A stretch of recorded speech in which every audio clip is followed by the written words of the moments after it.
A paz do Senhor Jesus Cristo, tudo bem com você? Querida aluna, nós vamos dar sequência a mais uma aula aqui de soteriologia e abordaremos alguns temas como a provisão, a eleição, a fé,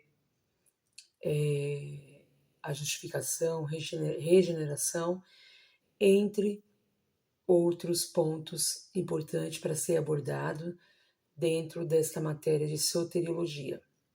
Lembrando a todas que esta é a última aula de soteriologia e ainda esta semana eu estarei colocando aqui no nosso grupo, no nosso fórum teológico, o trabalho que vai ser feito e também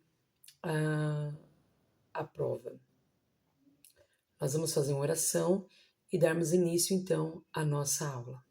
Senhor, meu Deus e meu Pai, Jesus querido, eu quero te agradecer por mais uma aula, por mais um dia que o Senhor nos concede. Quero te louvar por tudo que o Senhor tem feito, que o Senhor venha continuar abençoando a vida de cada uma das suas filhas, abrindo, Senhor, o nosso entendimento e compreensão para a tua palavra. Mais uma aula e finalizaremos também este conteúdo para que o teu nome seja glorificado. Em nome do seu Filho amado Jesus Cristo. Amém. Amém? Então nós vamos dar aqui início, a esta aula, que é uma aula maravilhosa. Quando eu digo maravilhosa, porque a temática, ela é muito proveitosa. Amém? Quero começar falando acerca dessa provisão. O que seria essa provisão dentro da matéria de soteriologia? Essa provisão, na verdade, a Bíblia está cheia e repleta de conceitos teológicos acerca da providência. Mas essa providência em específico, dentro da matéria de soteriologia, aborda e deixa muito claro que é a respeito da pessoa do nosso Senhor e Salvador Jesus Cristo.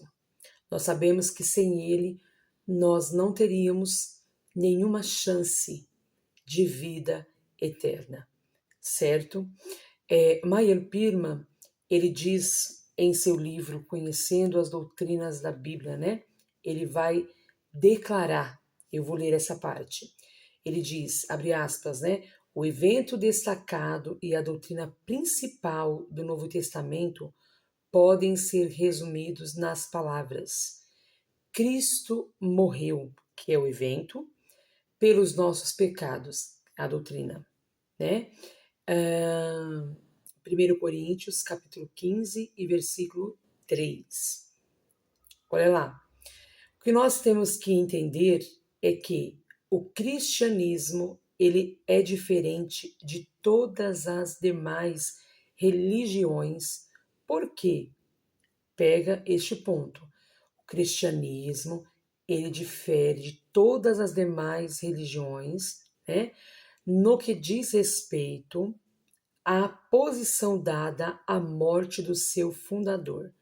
Todas as demais religiões baseiam-se suas afirmativas de grandeza na vida e ensinamentos de seus fundadores, enquanto o Evangelho de Jesus Cristo se concentra na pessoa de Jesus Cristo, incluindo especialmente a sua morte no Calvário. É dito frequentemente que toda religião contém algo de bom. Pode ser verdade que existe algum valor ético em muitos ensinos, mas só no cristianismo temos a redenção do pecado, sendo isto realizado mediante a morte substitutiva do próprio Filho de Deus. Outro ponto importante que eu também gostaria de destacar aqui é que a Bíblia diz que sem derramamento de sangue não há remissão de pecado. Outro ponto, quero deixar bem claro, muito se fala sobre outras religiões, mas um dos pontos também que diferencia a,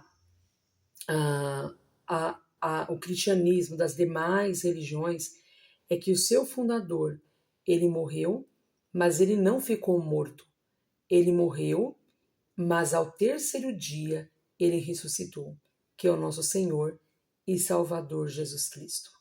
Amém? Então, quando a gente fala acerca da providência, nós estamos falando diretamente acerca aí da pessoa do nosso Senhor e Salvador Jesus Cristo, tá certo? Porque sem ele não existiria salvação. Inclusive, quando tudo estava perdido, humanamente falando, lá no Éden, em Gênesis, né, capítulo de número 3, versículo 15, quando o Senhor estava dando a sentença para o homem, para a mulher, para a serpente, quando chegou a vez da sentença de Satanás, o Senhor disse: porém inimizade entre ti e a mulher. Quer dizer, o Senhor ali, ele fala acerca do nascimento do Redentor, do nosso Senhor e Salvador Jesus Cristo, né? Então, fica claro para nós que ali as boas novas de salvação, o proto-evangelho, né? O primeiro evangelho foi declarado pelo próprio Pai ali ainda no início de todas as coisas, tá certo? Bom, vamos avançar, né? E avançando, a gente vê que desde o início foi falado acerca da pessoa e do nosso Senhor e Salvador Jesus Cristo. Inclusive, quando a gente abre a nossa Bíblia no Êxodo, né? Lá passamos por Gênesis, mas quando a gente chega em Êxodo, tudo apontava para o nosso Senhor e Salvador Jesus Cristo, desde lá do Antigo Testamento. Então, a morte de Cristo, ela foi prevista no Antigo Testamento inteiro, em inúmeros tipos, inúmeras profecias, né? Se nós tivermos que falar de tipos que a morte de Cristo foi representada, nós, por exemplo, quando a gente olha lá em Gênesis capítulo 3, versículo 21, quando o homem e a mulher pecou, depois o Senhor tem dado a sentença, ali proferido também uma palavra de boas novas para a humanidade, no capítulo 3, versículo 21 de Gênesis, o Senhor, né, ele faz vestimentas de pele. Então, fez o Senhor vestimentas de pele para Adão e sua mulher e os vestiu. É um tipo. Tudo que eu vou falar aqui agora, dentro da tipologia, aponta para o nosso Senhor e Salvador Jesus Cristo, né? Então, o Senhor fez vestimentas de pele para Adão e para sua mulher e os vestiu. Outro tipo, a oferta de Abel, né? Gênesis capítulo 4, versículo 4. Abel, por sua vez, trouxe as primícias do seu rebanho e da gordura deste. Agradou-se o Senhor de Abel e de sua oferta. É um tipo que está apontando para Jesus. Por exemplo, a oferta de Isaac, Gênesis capítulo 22. O cordeiro da Páscoa, Êxodo capítulo 12. O sistema sacrificial levítico, né? Está lá em Levítico capítulo 1, versículo 7. A serpente que Moisés levantou lá no deserto, Números capítulo 21, né? O cordeiro imolado, né? Isaías capítulo 53, versículo 6, versículo 7, quando Isaías diz: todos nós andávamos desgarrados, como ovelhas, cada um se desviava pelo caminho, mas o Senhor fez cair sobre ele a iniquidade de todos nós. E aí Isaías declara e diz: ele foi oprimido, ele foi humilhado, mas ele não abriu a tua boca. Como o cordeiro foi levado ao matador e como ovelha muda perante os seus tosqueadores, ele não abriu a sua boca.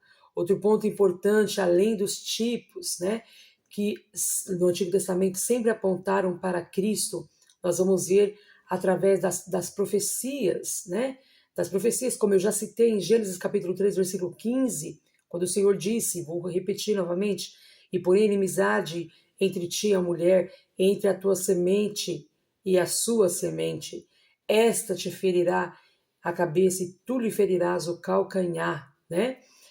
Isso, essa profecia, esse novo testamento, esse evangelho, o proto-evangelho, foi pregado e falado pelo próprio Deus, né? Por exemplo, outra profecia, em Isaías capítulo 53, perdão, né? Salmos, Salmos 22, né? Isaías 53, né? Daniel capítulo 9, versículo 26, né? Zacarias capítulo 13, versículos 6 e 7. Então, foram várias profecias citadas, faladas acerca do nosso Senhor e Salvador Jesus Cristo, né? Nosso Senhor e Salvador Jesus Cristo. Interessante. Quando a gente abre a nossa Bíblia e a gente vê ali acerca dos discípulos que estavam no caminho de Emaús, por exemplo, na tarde da ressurreição, que Jesus ressuscitou, né? Jesus declarou que Moisés, né? E na verdade, todos os profetas e todas as escrituras falaram a respeito de sua morte. Quando ele disse assim, quando o coração daqueles discípulos que estavam ali no caminho de Emaús ardia, né? E o Senhor Jesus vai dizer, está lá em Lucas capítulo 24, versículo 26 e 27, o Senhor Jesus vai dizer assim, porventura não convinha que o Cristo padecesse e entrasse na sua glória?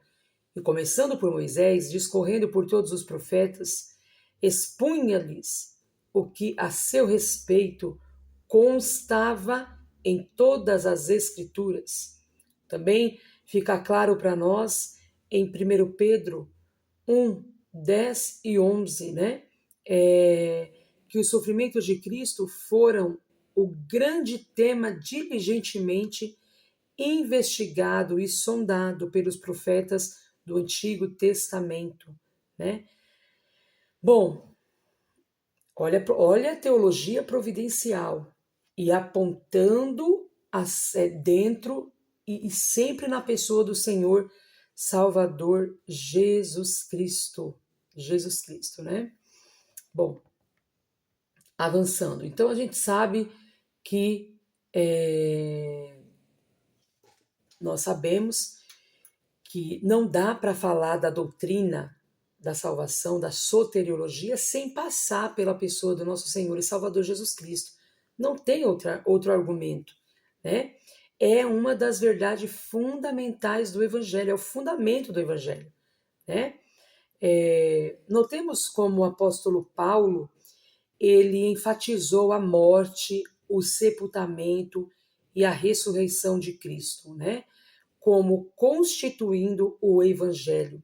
Quando ele diz lá em 1 Coríntios, capítulo 15, do versículos 1 ao versículo 4. Quando ele vai falar, ele está falando, ele vai dizer, irmãos, venho lembrar-vos o Evangelho que vos anunciei, que Cristo morreu pelos pecados, pelos nossos pecados, segundo as Escrituras, e que foi sepultado e ressuscitou ao terceiro dia, segundo as Escrituras. Veja, ele sempre cita, segundo as Escrituras. Bom, o Evangelho é boas novas da salvação, né? Evangelho significa isso, boas novas de salvação. E perdão dos pecados através da morte, sepultamento e ressurreição de Jesus Cristo. O Evangelho é isso. O Evangelho é isto. E não dá para falarmos da soteriologia, da doutrina da salvação, sem abordarmos a pessoa do nosso Senhor e Salvador, Jesus Cristo, né? Aqui, tanto a morte, o seu sofrimento, a sua morte, a sua ressurreição, né? Aponta e sempre apontaram e vai continuar apontando acerca aí da salvação, certo? Bom, Qual foi essa necessidade, né? Muitas escrituras, né? Quando eu digo muitas escrituras, é o que está na Bíblia, indicam a absoluta necessidade da morte de Cristo para que Deus pudesse perdoar o pecado e garantir ao homem, quando eu falo homem, a mulher também, da sua salvação. Bom, olha lá, quando a gente abre a nossa Bíblia, e a gente vai vendo algumas coisas, né? Alguns versículos, por exemplo, de todo modo, porque Moisés levantou a serpente no deserto, assim importa que o Filho do Homem seja levantado. Está nas Escrituras. Desde esse tempo começou Jesus Cristo a mostrar a seus discípulos que lhe era necessário seguir para Jerusalém e sofrer muitas coisas dos anciãos, dos principais sacerdotes e dos escribas, ser morto e ressuscitado no terceiro dia. Mateus capítulo 16, versículo 21. Olha lá, Lucas capítulo 17, versículo 25. Mas importa que primeiro ele padeça muitas coisas e seja rejeitado por esta geração, né? Ouça o testemunho dos anjos no túmulo vazio, lembrai-vos de como previu, estando ainda na Galiléia, quando disse, importa que o Filho do Homem seja entregue nas mãos dos pecadores e seja crucificado e ressuscite no terceiro dia. Lucas capítulo 24, versículos 6 e 7, né? Estas expressões expõem, demonstram ter sido necessário que o Cristo padecesse e ressurgisse dentre os mortos.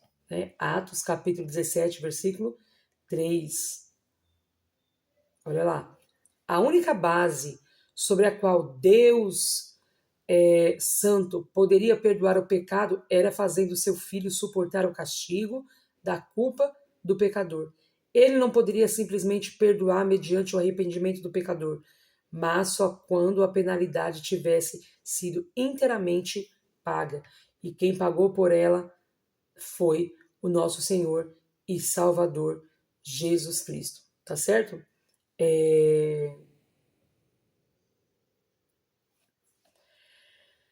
Importante nós ressaltarmos mais uma vez dentro desta aula que, como diz na palavra de Deus, sem derramamento de sangue não há remissão de pecado. E foi necessário essa providência. Foi necessário esta providência, tá? Existem várias teorias, ou algumas teorias, relacionadas a mal entendidos relativos à morte de Cristo, né? Bom, a fim de apreciar melhor o verdadeiro ensino bíblico concernente à morte de Cristo, seria bom examinar brevemente algumas das falsas teorias que foram apresentadas ao correr dos anos acerca aí da morte de Cristo, tá? Bom, existem muitas teorias. Uma das teorias, por exemplo, é a teoria do acidente, né? Que vai dizer que a teoria do acidente, ela vê Cristo como um homem e, portanto, sujeito à morte como qualquer outro ser humano. Bom, e aí essa teoria vai dizer que ele morreu às mãos de uma multidão que não concordou com seus ensinos, sua morte foi completamente imprevista e não teve qualquer significado para quem quer que fosse. Este ponto de vista, ele é defendido pelos racionalistas extremos que desconsideram os ensinamentos claros das Escrituras.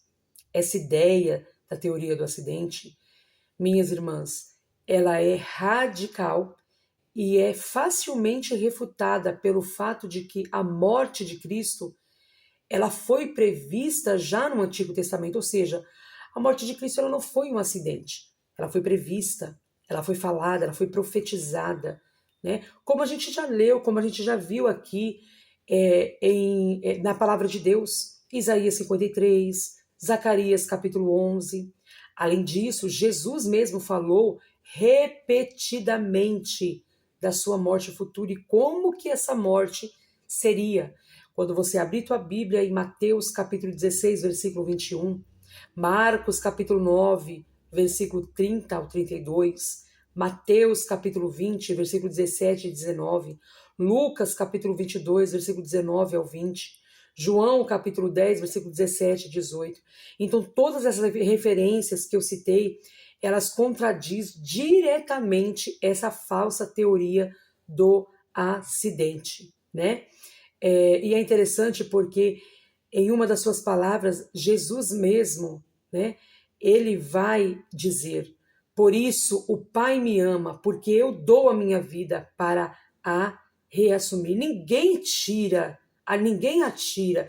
Ou seja, Jesus está dizendo: ninguém tira, ninguém tem o poder de tirar a minha vida, né? Ele está dizendo: ninguém tira de mim, pelo contrário, eu espontaneamente, por vontade, agora estou parafraseando, não é pecado, eu a dou, eu espontaneamente a dou.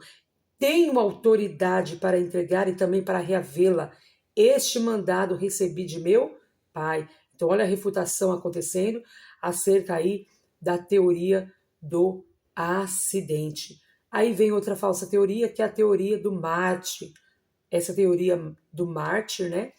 Ela afirma que a morte de Cristo não foi mais que a morte de um nobre mártir, né? Como Rose ou, por exemplo, Policarpo, né? E diz também que o seu único valor para a humanidade está no exemplo deixado por Jesus, um ser fiel ao que cria e ensinava, chegando ao ponto de estar disposto a morrer por suas convicções.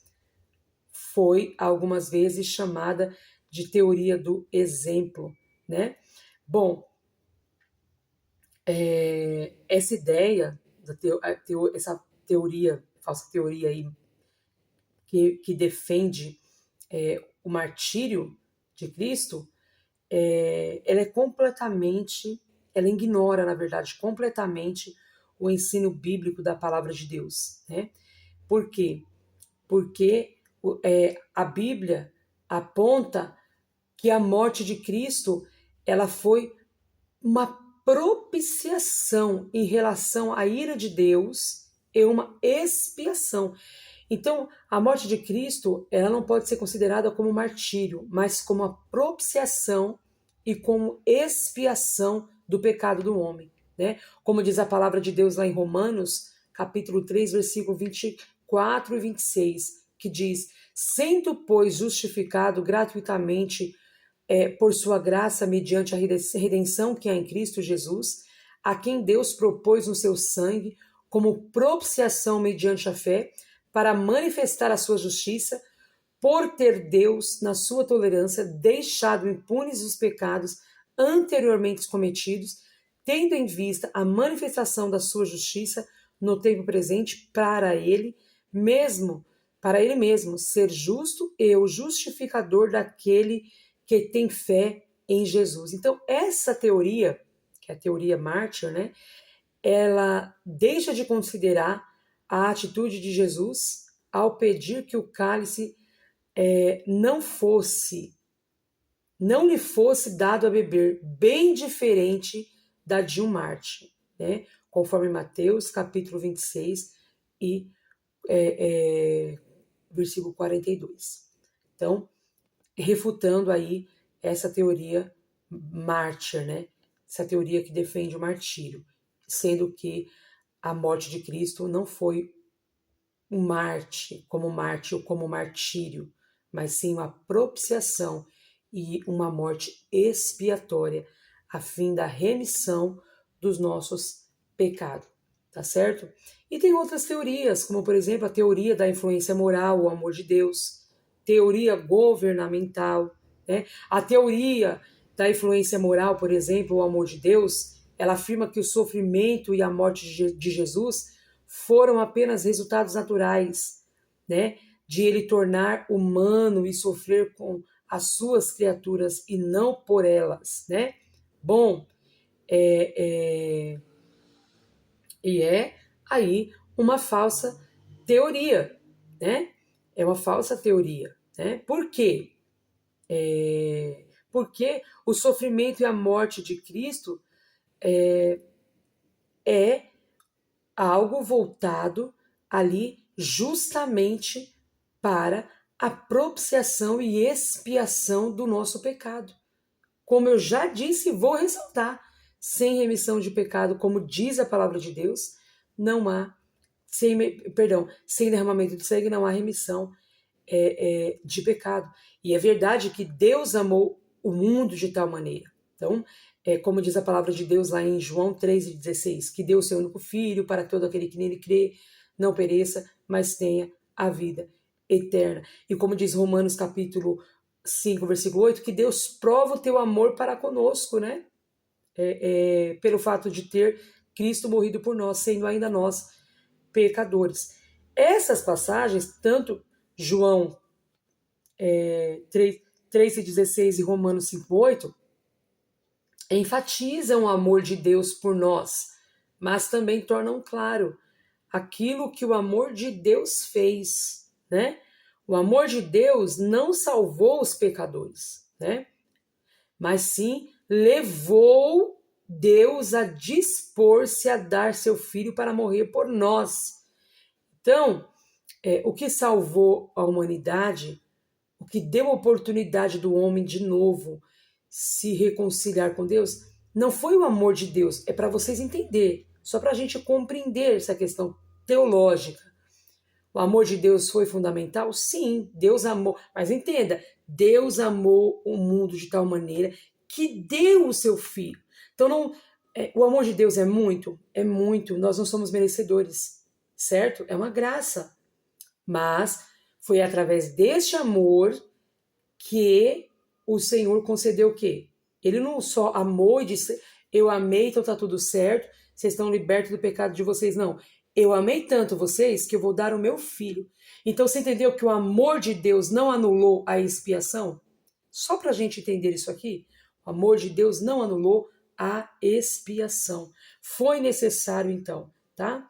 É necessário a morte de Cristo.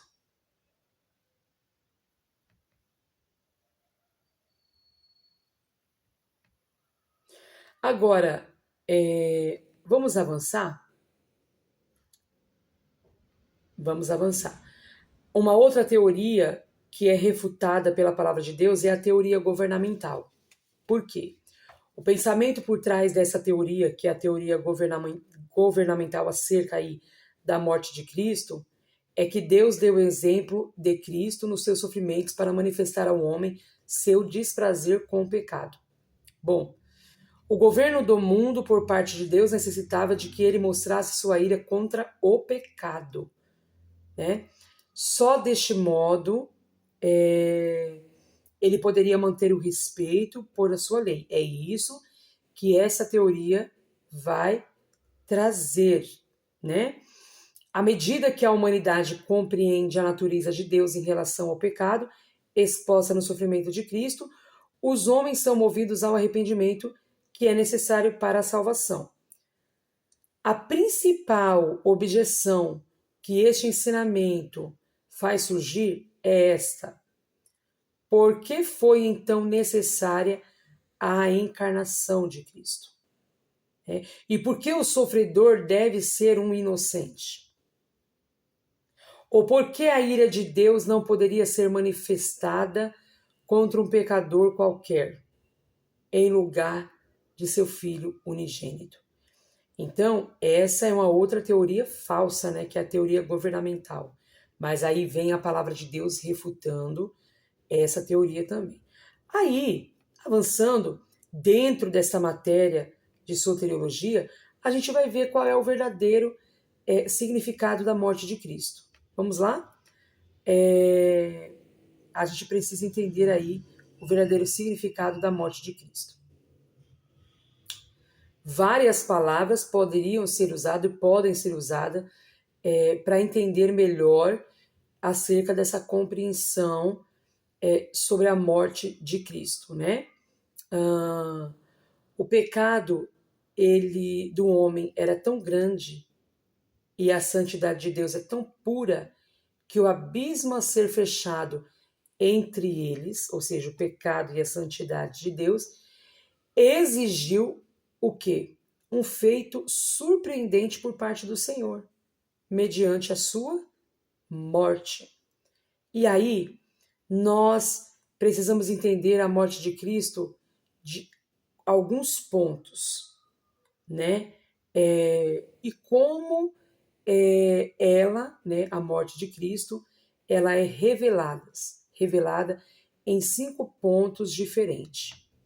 Primeiro, a morte de Cristo, ela é vicária. O que é essa palavra vicária? O que ela significa? Vicária vem do termo vigário, que significa um substituto, né? Porque todos nós, como disse o profeta Isaías, andávamos como ovelhas desgarradas, né? Como diz lá em Isaías capítulo 53, versículo 6, né? Então, perdão, quando a gente olha para a morte de Cristo, a gente precisa ver a morte de Cristo como uma morte vicária, ou seja, uma substituição, né? O que aconteceu ali quando Jesus morreu, o primeiro ponto, foi uma substituição.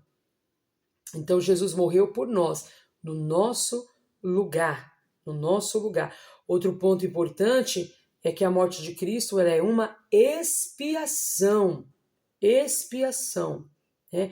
A palavra expiação ela é usada de um modo geral e também particular, que refere aí à provisão completa da salvação feita por Deus para os pecadores, mediante o sacrifício. Antes, né, na lei lá, matava-se um animal para fazer expiação do pecado, né, do povo, né? E de forma individuais, né? Quando a gente abre a nossa Bíblia também, Levítico, capítulo 6, do versículo 2 ao 7, a gente vai compreender melhor sobre essa questão, né? E também era possível fazer expiação pela nação, de forma individual e de forma também coletiva, né? Mas, com a morte de Cristo, com a expiação, né, única de Cristo, foi por todos, né? Por todos. Então, não precisa-se mais matar animais, não precisa-se mais matar um animal para fazer a expiação de pecado por um pecador ou por todos os pecadores, porque Jesus já fez isso. Então, a morte de Cristo é considerada também uma expiação. Então, ela foi vicária, foi expiatória, ela também é considerada uma propiciação, né? Bom, a palavra propiciação, ela significa adequadamente afastar a ira de Deus, né? A ira mediante um sacrifício. Então, ela é considerada também uma propiciação, né? A morte de Cristo. E avançando aqui, ela é também uma reconciliação. A reconciliação, a necessidade da reconciliação, ela é evidente por quê? Por causa da inimizade entre Deus e o homem, provocada pelo pecado, tá certo? Agora, só falando um pouco mais sobre esse ponto. A ideia é mais ou menos esta aqui. A princípio, Deus e o homem estavam face a face. Ao pecar, Adão voltou as costas para Deus, porque o que o pecado faz?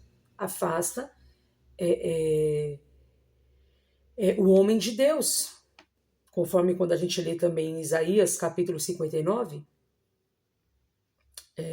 o que faz separação entre o homem e Deus são os vossos pecados, né? O pecado.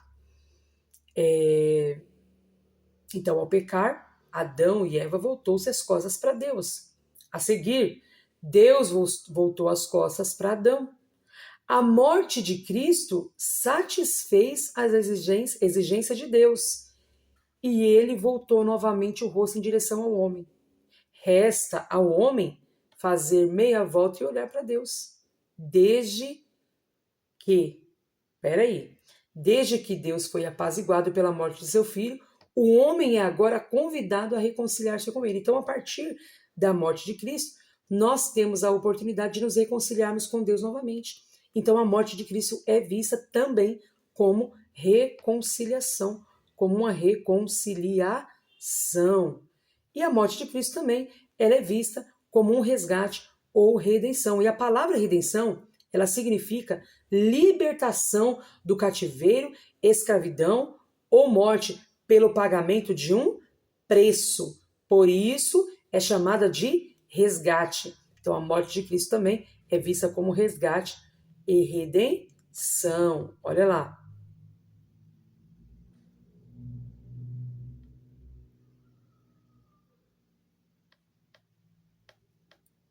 Avançando.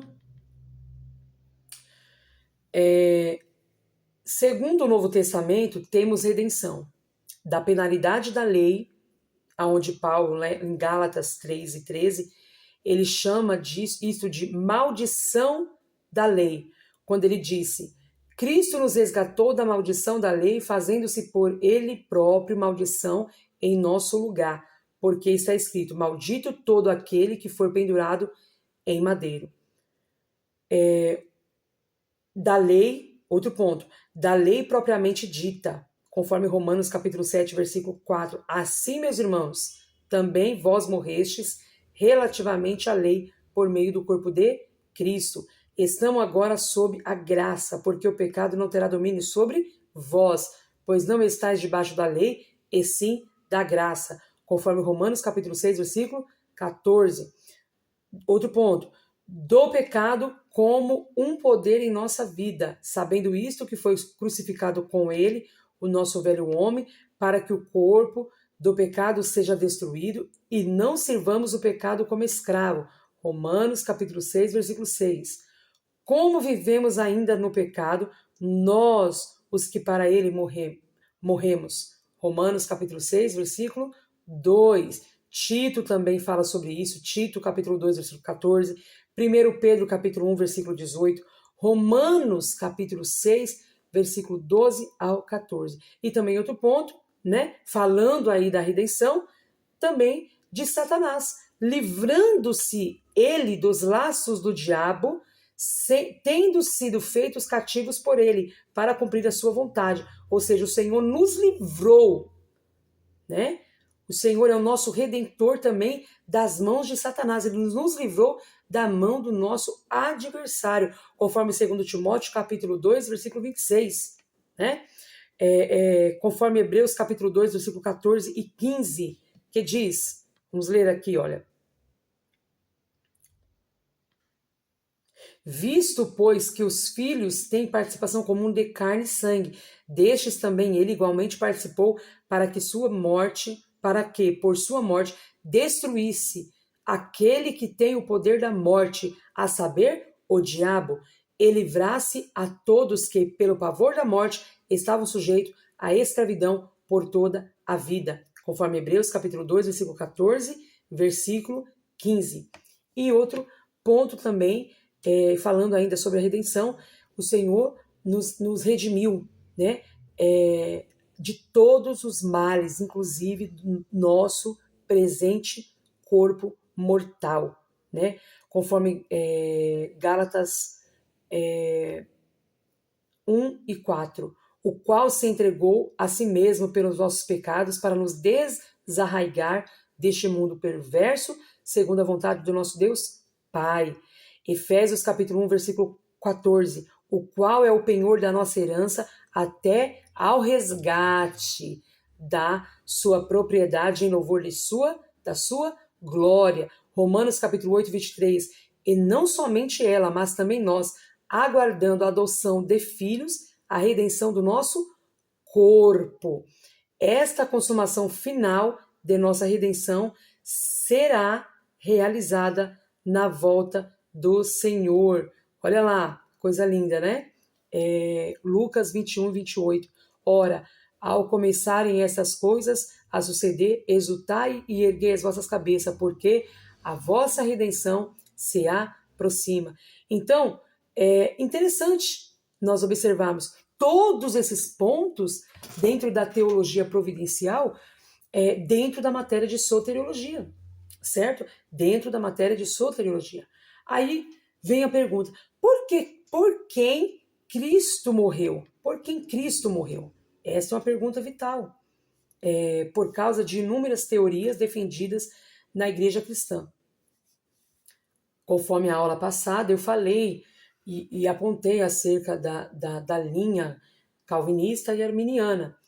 A teoria calvinista defende a expiação limitada, que ensina que Cristo morreu apenas pelos eleitos, a quem ele escolhera previamente, né? Mas o que a Bíblia fala acerca disso? A Bíblia fala que o Senhor, Cristo morreu por quem? Pela igreja, né? Conforme aí o que diz a palavra de Deus em Efésios capítulo 5, do versículo 25 ao 27, né? Jesus também morreu pelo mundo inteiro, né? Pelo mundo inteiro. Isso mesmo. Isaías capítulo 53, versículo 6, defendendo agora o que nós acreditamos, que o Senhor Jesus não morreu só por um grupo de pessoas, ele morreu por todos, né? Por todos aqueles que todos aqueles que têm a oportunidade, que querem essa graça, né? Que têm essa oportunidade, que querem aí essa graça do nosso Senhor e Salvador Jesus Cristo, conforme Isaías capítulo 53, versículo 6, conforme 1 Timóteo capítulo 2 e versículo 6, né? Conforme 2 Pedro capítulo 2 e versículo 1, né? Então o Senhor também morreu aí pelo mundo inteiro. Jesus também, vamos avançar aqui.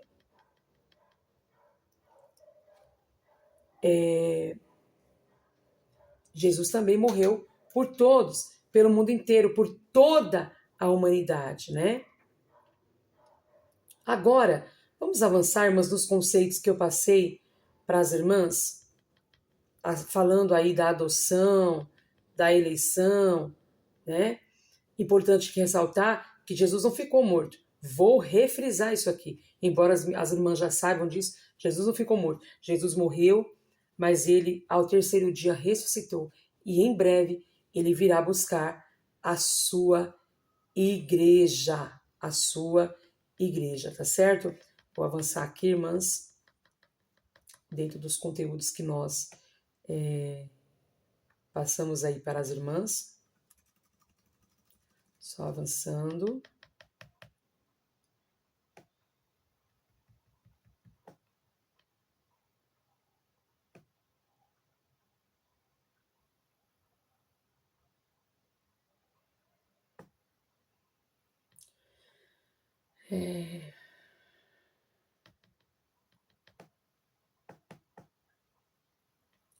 Agora sim, ó.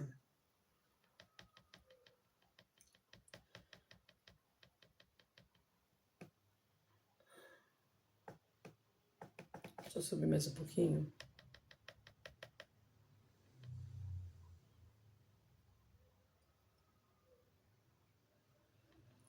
Nós abordamos alguns pontos, irmãs, deixamos bem claro durante as aulas passadas, falamos um pouquinho, né, acerca dos temas que nós estamos discutindo hoje, mas é só para a gente entender melhor essa questão acerca da aplicação desta provisão, né, de Deus através do Senhor e Salvador Jesus Cristo. E aí a gente começa falando então da eleição. Da eleição. A doutrina da eleição, ela é uma das mais controvertidas, e eu estou fazendo essa leitura agora com muito cuidado, de toda a teologia. Através dos séculos, ela vem dividindo opiniões, né? E cristãos, em vários campos teológicos, né? Bom, e alguns livros sobre teologia sistemática, infelizmente não ensina sobre este assunto, mas é um assunto importante dentro da matéria de soteriologia, tá? A questão da eleição dentro da teologia, muitas das vezes ela tem sido apresentada de forma muito contundente, de forma muito extrema, que faz parecer que os eleitos serão inevitavelmente salvos, né?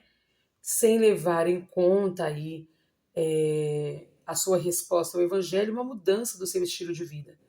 Ou sem considerar que o novo nascimento, ele muda o ser humano. A transformação precisa acontecer na vida de quem foi eleito por Deus, certo? Quando a gente fala da eleição, muitas das vezes os calvinistas, eles utilizam essa questão da eleição e chamam essa eleição de eleição incondicional, né? Onde dizem que os eleitos são escolhidos completamente em separado de qualquer arrependimento, né? E fé por parte deles. E aí, quem defende geralmente a eleição incondicional, né, defende também a expiação limitada. A expiação limitada. Mas vamos lá. O que é a eleição? O que é aí a eleição? Porque esse é um tema para a gente estudar e para a gente abordar aqui durante esta aula. Bom, tem um autor chamado Chancey, né? Ele diz que no seu sentido redentivo, né, a eleição é, abre aspas, o ato soberano de Deus, pela graça, através do qual ele escolheu em Cristo Jesus para a salvação todos que previu que o aceitariam. E a eleição, ela é um ato soberano de Deus, porque, por ser Deus, ele não tem de consultar nem pedir a opinião de quem quer que seja, desde que a Escritura ensina que a eleição teve lugar antes da fundação do mundo, conforme Efésios capítulo 1 e versículo 4. Não havia ninguém a quem Deus pudesse consultar. Todos os homens pecaram e são culpados diante de Deus. Portanto, ele não se achava sob qualquer obrigação de salvar ninguém. Então, se a gente olhar pela lógica, Deus não tinha por obrigação salvar a ninguém. Mas a eleição é um ato de Deus pela graça. E o que é a graça? É um favor imerecido. Então, quando a gente fala de eleição, a gente fala exatamente disso. A gente fala de um ato de Deus pela graça, em vista da mesma razão.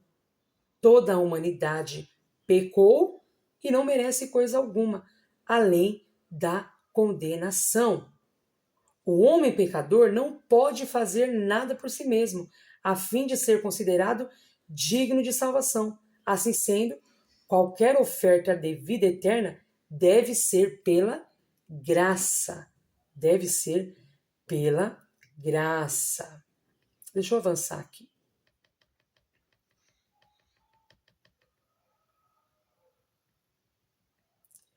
É importante falarmos sobre isso, né? Acerca da eleição. Porque senão, algumas pessoas vão enfatizar e vão dizer, e defende, né? No caso, os calvinistas defendem isso. É claro que nós somos eleitos, sim, mas eles defendem a eleição incondicional, né? Junto aí com a expiação, junto com a expiação limitada. E nós entendemos que nós fomos eleitos ali, claro, segundo a presciência de Deus, mas não tem essa questão de uma vez salvo, salvo para sempre, o que o Senhor Jesus morreu apenas por um grupo de pessoas, né? Apenas por um grupo de pessoas, mas sim por todos aqueles que creem, né? Que creem no Senhor e Salvador Jesus Cristo, e defendemos aí também aí a questão dentro dessa matéria de soteriologia a questão do livre-arbítrio, de que o homem é capaz também de fazer as suas escolhas. E no caso, o homem não tem a capacidade de salvar a si próprio, mas sim de se achegar a Deus, né? De se achegar ao Senhor. E isso nós entendemos que é um fato, né? Então, o que nós compreendemos para fechar essa questão da eleição, né?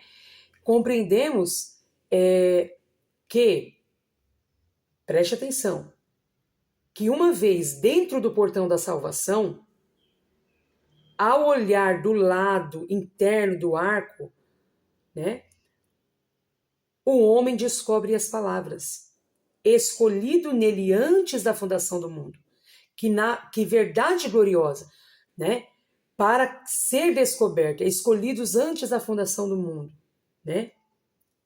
Que verdade gloriosa! Depois de alguém encontrar a paz, o perdão de pecados, por ter posto a sua fé no sacrifício redentor de Cristo.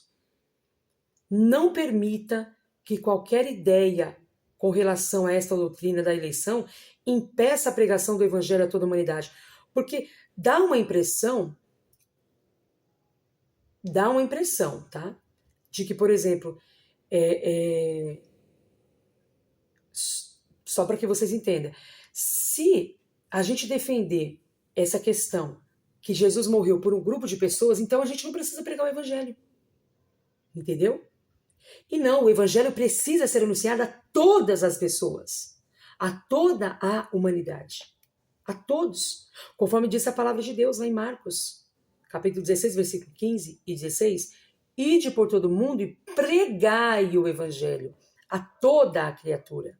Quem crer e for batizado será salvo, né? Quem, porém, não crê, será condenado. Então, a eleição, por ser internamente uma doutrina da soberania de Deus, porque é uma doutrina da soberania de Deus, né, deve ser seguida daqueles passos exigidos do pecador em relação à experiência da salvação pessoal, ou seja, arrependimento e fé. Cada uma dessas coisas será considerada diante aí da vida desse pecador que se achegou a Deus por meio ali da sua fé. Então não dá para falar da eleição sem falar da fé e sem falar do arrependimento. Então a irmã está querendo dizer que o homem pode salvar a si mesmo? Não, não estou dizendo isso. Nenhum homem tem o poder de salvar a si mesmo. Nenhuma mulher tem o poder de salvar a si mesma, a não ser aceitando e recebendo Jesus como seu Salvador. Entendeu? A não ser como seu Salvador.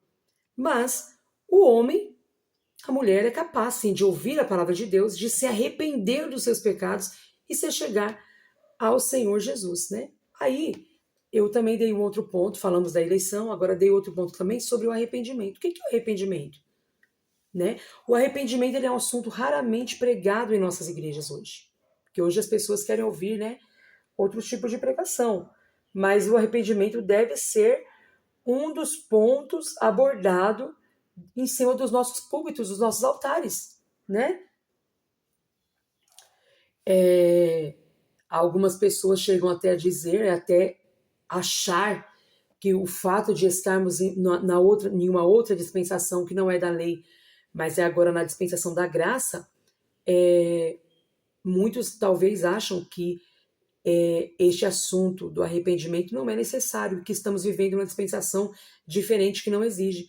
Mas é totalmente ao contrário, porque exige sim o arrependimento. Qual é a definição aí do arrependimento? A definição original de arrependimento é uma mudança de opinião, uma mudança de propósito. Né? Às vezes nós utilizamos aquela palavra grega metanoia, mudança de mente, né? Mas vamos lá. O arrependimento ele é uma mudança sincera e completa de opção e disposição com respeito ao pecado. Ela envolve, né, uma mudança do ponto de vista, do sentimento, do propósito. Né? Podemos dizer também que o arrependimento contém 3 elementos, né? Está atrelado a 3 elementos: no intelectual, no emocional e também no voluntário, né? Então, o homem, para se achegar a Deus e para ser salvo, ele precisa se arrepender dos seus pecados, né? Eu não vou entrar aqui nesse ponto emocional, intelectual e voluntário, mas eu vou dizer que quando o arrependimento ele toca, ele resulta, ele traz resultados. O arrependimento é capaz de trazer resultados. Quais resultados? Primeiro, confissão do pecado, conforme lá o que diz a palavra, né? Em Lucas, capítulo 15, versículo 21. O confessar o pecado. O filho pródigo, ele confessou também o seu pecado, né? Outro ponto importante, abandono do pecado. Abandono do pecado. O arrependimento, ele traz não só a confissão do pecado, mas quando a pessoa se arrepende, ela confessa e deixa. Ela abandona o pecado, né? A Bíblia diz, né, o que cobre as suas transgressões jamais prosperará, mas o que confessa e deixa alcançará misericórdia. Provérbios capítulo 28, versículo 13. Isaías capítulo 55, versículo 7 diz: deixe o perverso o seu caminho, o iníquo os seus pensamentos, né? Os seus pensamentos. Então, o arrependimento exige confissão de pecado, abandono do pecado. Quando a pessoa ela se arrepende, ela volta-se para Deus. Ela volta-se para Deus, né? Nós não devemos apenas abandonar o pecado, mas voltar-se para Deus. 1 Tessalonicenses, capítulo 1, versículo 9. Atos, capítulo 26, versículo 18. O arrependimento, ele não é algo meritório. O arrependimento jamais deve ser visto, ser tido como meritório, mas sim como uma obra a ser feita para que Deus possa conceder a salvação. É uma obra, é uma parte aí dentro da soteriologia vista como algo também importante, muito importante, para que esta salvação aconteça na vida do pecador. Agora, qual é a importância do arrependimento na vida do pecador? A importância deste assunto é enfatizada pelo lugar, né? Pelo lugar de destaque dado a ele nas Escrituras, tanto no Antigo como no Novo Testamento, assim como no ministério de Jesus e dos primeiros pregadores do Evangelho. Tanto Jesus quanto os seus discípulos, né, que se tornaram apóstolos, eles destacaram acerca do arrependimento. É importante. O arrependimento faz parte de uma vida que está sendo transformada pelo nosso Senhor e Salvador Jesus Cristo, tá? Então, o ser humano precisa se arrepender dos seus pecados, tá certo? Avançando aqui, avançando acerca aí dos pontos que nós estamos falando dentro desta matéria e já finalizando ela no dia de hoje, tá certo? Finalizando então no dia de hoje. Outro ponto que eu coloquei para abordarmos, para finalizarmos esta matéria, é a fé. É a fé. Porque dentro desta matéria de soteriologia não dá para abordarmos a salvação, a morte vicária de Cristo, a sua ressurreição, se não tivermos fé. Como crer? Como se chegar a Deus se não tivermos fé? A Bíblia diz, o escritor aos Hebreus escreveu dizendo que é necessário que todos que se aproximam de Deus creiam que Ele existe. Então, um elemento essencial e necessário para receber a salvação é mediante a fé. Juntamente com o arrependimento, é a fé, né? É a fé. A importância da fé. Qual que é a importância da fé? É provavelmente impossível enfatizar demasiado a importância da fé na vida cristã. Não dá, ou seja, não dá para falar da vida cristã sem falarmos da fé. A fé é o único caminho acesso a Deus. É o único caminho de acesso a Deus. É Hebreus capítulo 1, 11, versículo 6. É necessário que todo aquele que se aproxima de Deus creia que ele existe, que se torna galardoador dos que o buscam. Hebreus capítulo 11, versículo 6. Sem fé não é possível agradar a Deus. De fato, é impossível agradar a Deus sem fé. Tudo que o crente recebe de Deus é recebido pela fé. Agora, a salvação através da fé. Efésios capítulo 2, versículo 8. Pela graça sois salvos mediante a fé. Marcos 16, 16. Quem crê e for batizado será salvo. Atos capítulo 16, versículo 31. Crê no Senhor Jesus Cristo e será salvo. Quando eu falo de crer, estou falando de fé. E quando a Bíblia diz sobre crer, está falando de fé. João 1, 12. Mas a todos quantos receberam, deu-lhes o poder de serem feitos filhos de Deus, a saber, os que creem no seu nome. Tá vendo como tudo aí, todos os versículos que nós estamos citando, está apontando para a fé? Então não há salvação sem fé. É impossível dizer alguém foi salvo, mas não crê em Jesus. Como assim? Jesus disse, quem crê, foi batizado será salvo. Quem não crê, já está condenado. Então entenda que não dá para falar da palavra crer, se não falarmos da palavra fé. Crer e fé está atrelado. Amém? Então vamos avançar? Vamos avançar? Estamos finalizando já, tá, irmãs? A aula está um pouco extensa hoje. Para a gente fechar essa questão da fé, quais são os elementos da fé?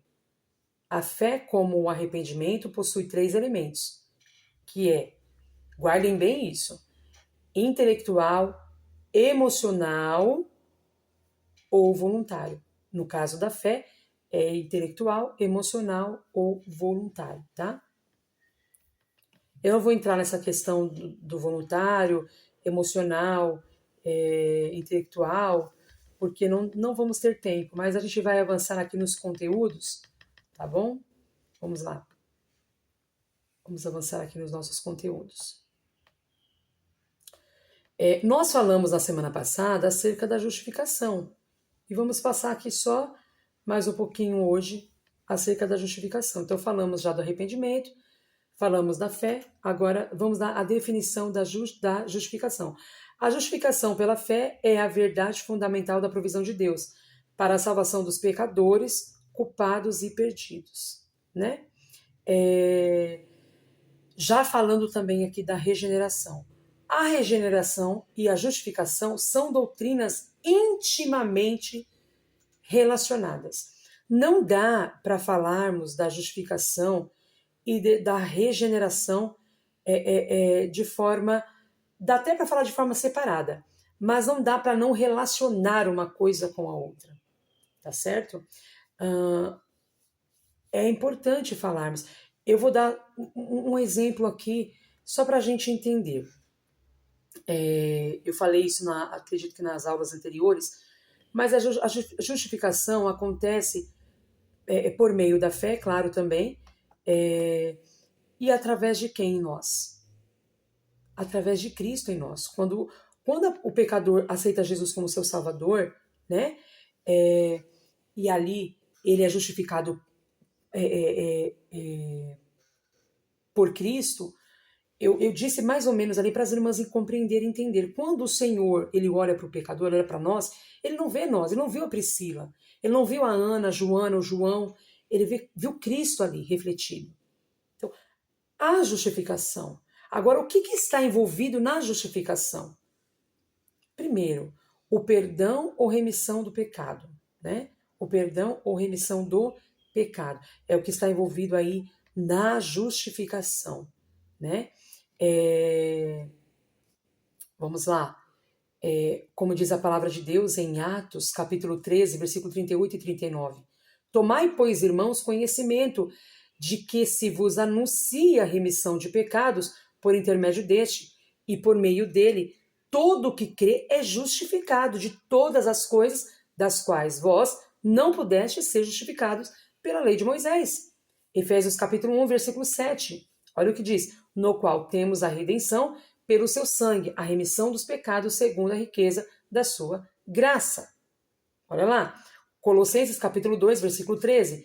E a vós, outros que estáveis mortos pelas vossas transgressões e pela incircuncisão da vossa carne, vos deu vida juntamente com ele, perdoando todos os nossos delitos, né? Então, em vista de os pecados do crente serem totalmente perdoados, segue-se que a culpa e o castigo desses pecados são também removidos, tá? Então, o que está envolvido na justificação? Perdão ou remissão de pecado. Outro ponto que está envolvido na justificação: restauração ao favor de Deus. Restauração ao favor de Deus. Imputação da justiça de Cristo, né? Imputação da justiça de Cristo, né? E assim sucessivamente, né? Dentro da justificação, olha lá, quando a gente ainda fala da justificação, né? Dentro da justificação, quais são aí os métodos da justificação, né? Independente de boas obras. Se há uma verdade que o Novo Testamento deixa claro, é que o homem, ou homem algum, é justificado com base nas suas próprias retidão. Ou seja, nós nunca fomos capazes de justificar a nós mesmos. Por isso que a justificação ela ocorre por meio de Cristo, porque o ser humano não é capaz de justificar a si mesmo. O homem, o ser humano, o homem e a mulher não é capaz de justificar a si mesmo. Outro ponto, independentemente de cumprir a lei. Então tá vendo, o ser humano, ele nunca será capaz de justificar a si mesmo. Então, a justificação acontece pelo dom da graça de Deus, através de Cristo. A justificação não pode ser obtida através do esforço do próprio homem, nem do próprio mérito.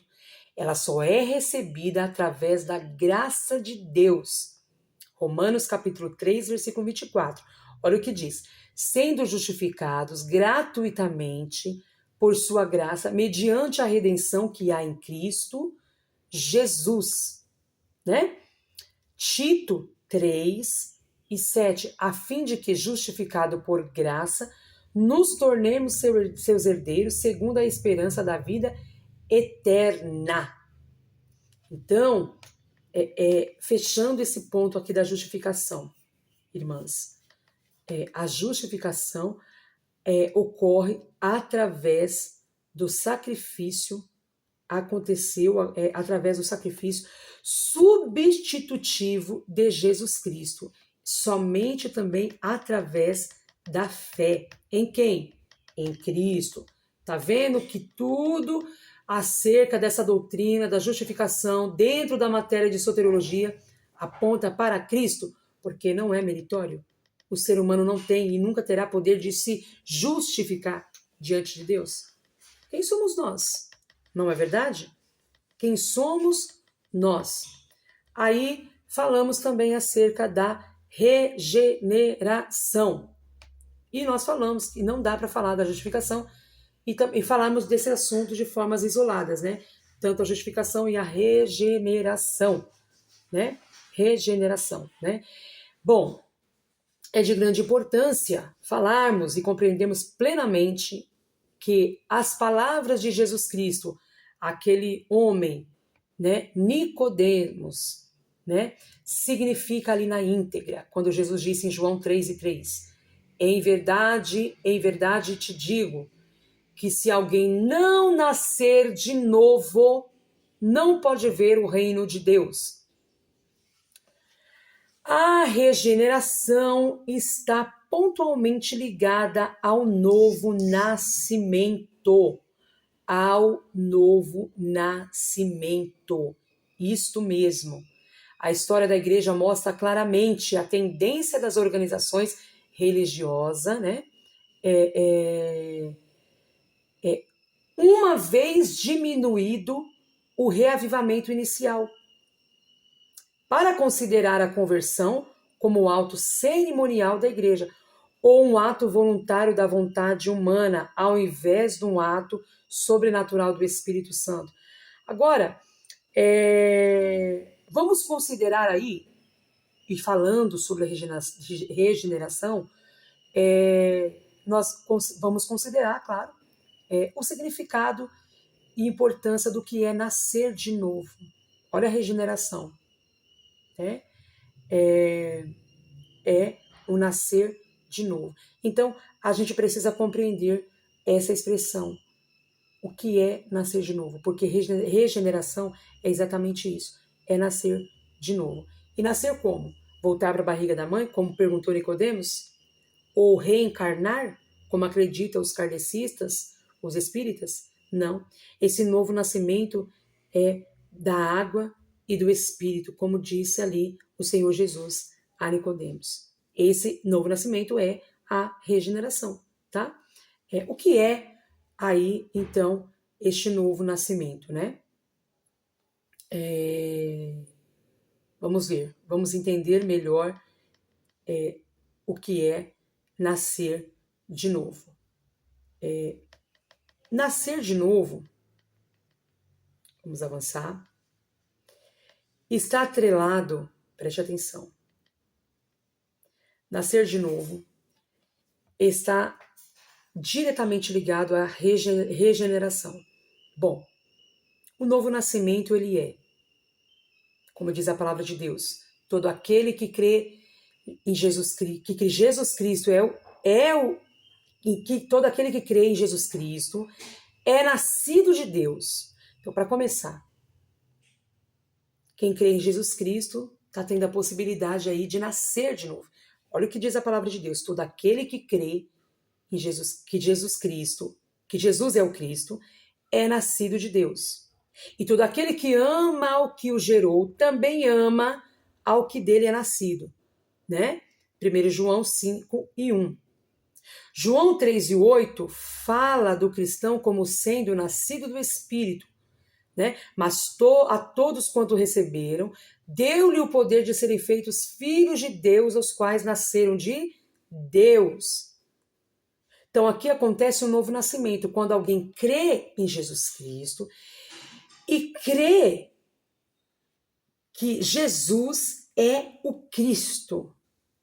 Ele é nascido de Deus. Então, falar aqui do novo nascimento é falar de um nascimento, daquele que passou a crer em Cristo, que crê que Jesus, ele é o Cristo. Como diz a palavra de Deus, que todos aqueles que o receberam, ou seja, creu em Cristo, deu-lhes o poder de serem feitos filhos de Deus.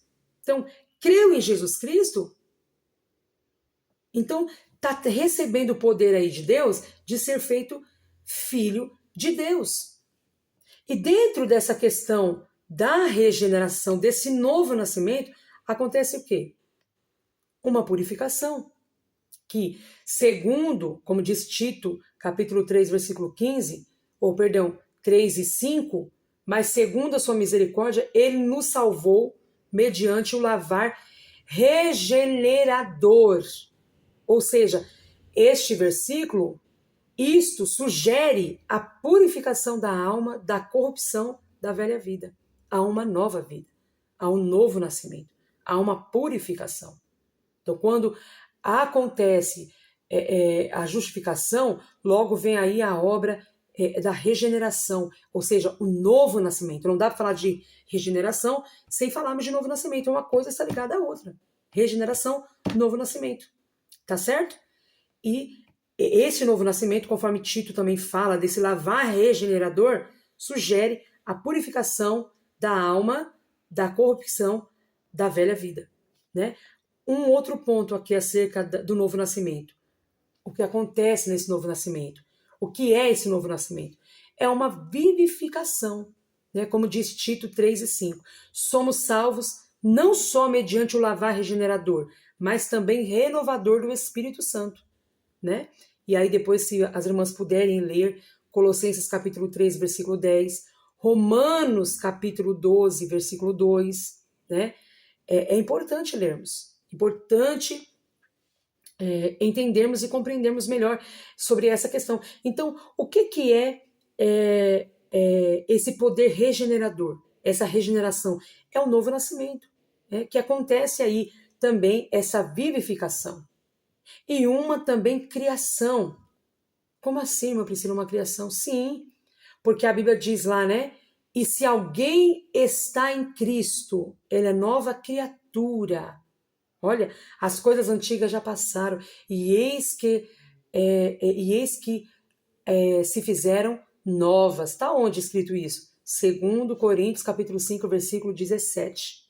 Também leia, minhas irmãs, Efésios capítulo 2, versículo 10. Efésios capítulo 4, versículo 24. Gálatas capítulo 6, versículo 15, né? E aí, dentro dessa questão do novo nascimento, né, da regeneração e se tratando do novo nascimento, ao descrever esse novo nascimento como nós descrevemos também como uma ressurreição, né? Devemos compreender que ele é precedido pela morte. Os crentes foram crucificados com Cristo e também ressuscitados com ele. Isso quem está falando é a palavra de Deus. Ambas verdades, tanto mortificado com Cristo e ressuscitados com ele, né, é uma realidade espiritual através da identificação com Cristo, com Cristo em sua morte, sepultamento e ressurreição. Paulo aqui está dizendo, olha o que ele diz: como viveremos ainda no pecado? Nós, os que para ele morremos. Então, quando acontece onde um pecador se achega a Cristo, reconhece a Cristo como Salvador, é justificado por ele, e ali acontece o arrependimento, a regeneração, e dentro da regeneração, né, este novo nascimento, aconteceu isso que o apóstolo Paulo disse aqui, né?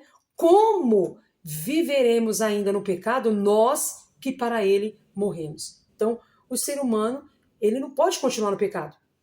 A partir do momento que o ser humano, ele reconheceu a Cristo como Salvador, recebeu a Cristo como Salvador, foi justificado, se arrependeu, está sendo regenerado, né? Recebeu aí um novo nascimento, mudança de conduta, mudança de mente, arrependimento, né? É um novo ser, uma nova pessoa. Em tudo, é de dentro para fora. Mas não é de fora para dentro, é de dentro para fora, essa transformação genuína. Mas essa transformação transparece, é mudança. Aquele que matava não mata mais, aquele que fornicava não fornica mais, aquele que adulterava não adultera mais, e assim sucessivamente. Porque não tem como um ser humano, uma pessoa, dizer sou salvo, sou regenerado, nasci de novo e continuar nas mesmas práticas. Continuar nos mesmos pecados, nas mesmas atuações da velha vida, da velha prática. Entendeu? Então, é uma das coisas, dos pontos que o apóstolo Paulo também aqui quer enfatizar e trazer aí para nós enquanto novo nascimento. E aí, Paulo continua, né, dizendo, isso está lá em Romanos, tá? Capítulo de número 6, do 2 ao 7. E ele vai dizendo assim, fomos, pois, sepultados com ele na morte pelo batismo, para que, como Cristo foi ressuscitado dentre os mortos pela glória do Pai, assim também andemos nós em novidade de vida. Porque se fomos unidos com ele na semelhança da sua morte, certamente o seremos também na semelhança da sua ressurreição. Olha que verdade, olha que ponto profundo teológico para a gente pensar. E aí ele continua, sabendo isto, que foi crucificado com ele o nosso velho homem, para que o corpo do pecado seja destruído, e não sirvamos o pecado como escravos, porquanto quem morreu, justificado está do pecado. Olha que coisa linda. Que coisa linda, né? Coisa linda. Então, isto é simbolizado no mandamento do batismo em água por imersão, tá? Como resultado desta identificação com Cristo em sua morte, sepultamento e ressurreição.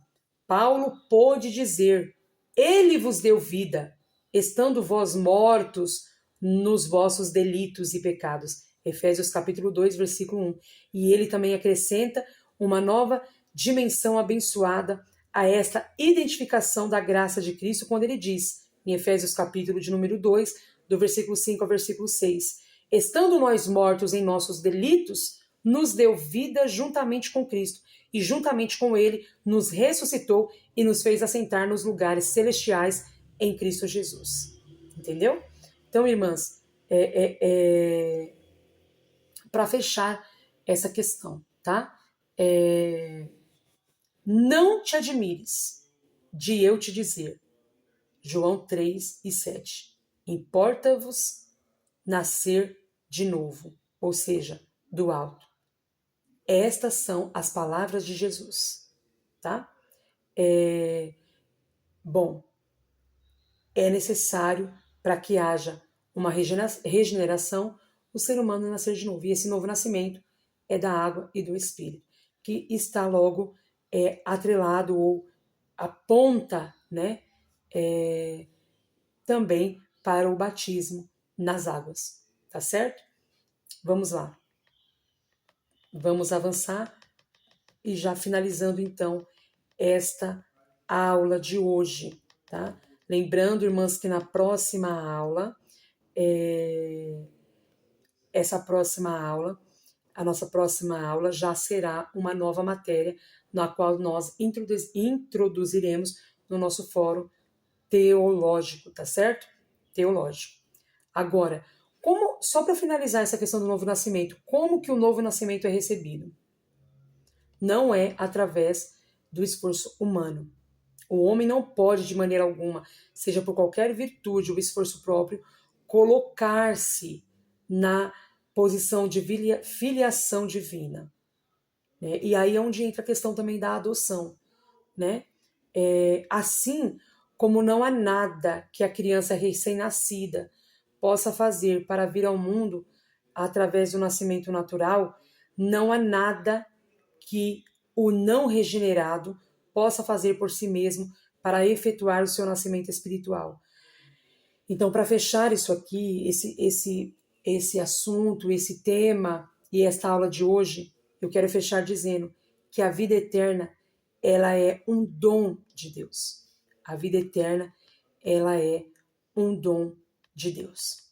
Tá certo, minhas irmãs? Então, que Deus continue abençoando as vossas vidas. Eu espero muito ter contribuído com as irmãs dentro dessa matéria da doutrina da salvação, que é a soteriologia, né? Eu espero muito ter contribuído com as irmãs sobre isso, né? Acerca dessa temática, acerca aí de todos esses temas que nós passamos durante as nossas aulas, né? Que foram muito significativas para mim, em especial, e eu tenho certeza que para as irmãs também. E é isso, minhas irmãs, né? É isso. Na próxima aula, então, nós vamos avançar acerca de mais conteúdos para a glória e honra do nome do Senhor, mas não é mais na matéria de soteriologia. Eu vou colocar no nosso fórum, né? Vou colocar no nosso fórum aí acerca da matéria que nós vamos estudar na próxima semana. Tá bom, minhas irmãs? Então, que Deus continue aí abençoando a vida de vocês. E nós faremos, então, uma oração para finalizar esta aula, tá? Mas eu quero pontuar que dentro desta doutrina da soteriologia, o crente possui responsabilidades, viu? O crente possui a responsabilidade. Que responsabilidade é essa, irmã? A responsabilidade.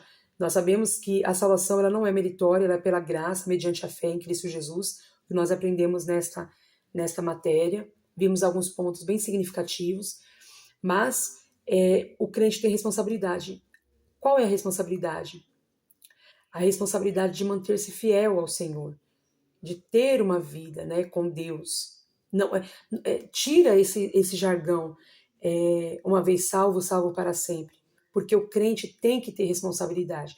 Uma vida cristã, uma vida com Deus, uma vida de oração, uma vida de separação. O que é separação? O que é isso, irmã Priscila? Nós aprendemos santificação. Nós falamos isso logo nas primeiras aulas acerca desta matéria, sobre a santificação progressiva e assim sucessivamente, né? Então, o cristão, a responsabilidade do crente é aproveitar-se continuamente dos meios da graça que Deus proveu para seus filhos. O cristão não pode guardar a si mesmo, mas deve submeter-se ao poder imenso de Deus que nele habita e pode guardá-lo. E a única maneira de desenvolver a sua salvação é ter Deus operando nele. Filipenses capítulo 2, versículo 12 e versículo 13.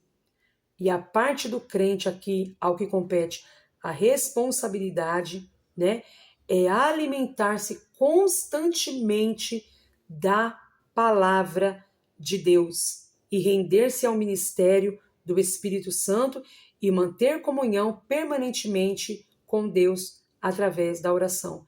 Então alimentar-se da palavra. Crente que não se alimenta da palavra não permanece. Por que eu digo não permanece? Pode até permanecer de forma aparente, mas possui aí e vai por ventos de doutrina. E crente que não tem uma vida de oração dificilmente ficará de pé. Então eu convido você, irmã, a celebrar em Deus a sua salvação, mas ter responsabilidade com a vida na palavra e vida na oração. Amém? Senhor, que Deus, peço que o Senhor abençoe a vida desta irmã, a minha vida, a nossa vida. Que o Senhor nos dê, meu Pai, uns momentos de estudo da Tua palavra abençoado e que nós possamos cuidar e permanecemos de pé para que nós não venhamos cair, para que nós não venhamos, Senhor, sair do centro da Tua vontade, mas que nós venhamos valorizar o que o Senhor fez por nós e nos alimentarmos da Sua palavra e também da oração, porque a oração é o meio de mantermos a nossa amizade, a nossa comunhão com o Senhor, porque de nós mesmos nós não temos o nosso poder, nós não temos a nossa própria força, pela nossa própria força, o poder de nos mantermos santos, puros, né, alimentados, sem buscar a Tua palavra e a comunhão através da oração. É o nosso pedido nesta aula, em nome do Teu Filho amado Jesus Cristo. Amém. Amém, minhas irmãs? Que Deus em Cristo vos abençoe e até a nossa próxima matéria, em nome de Jesus. Amém.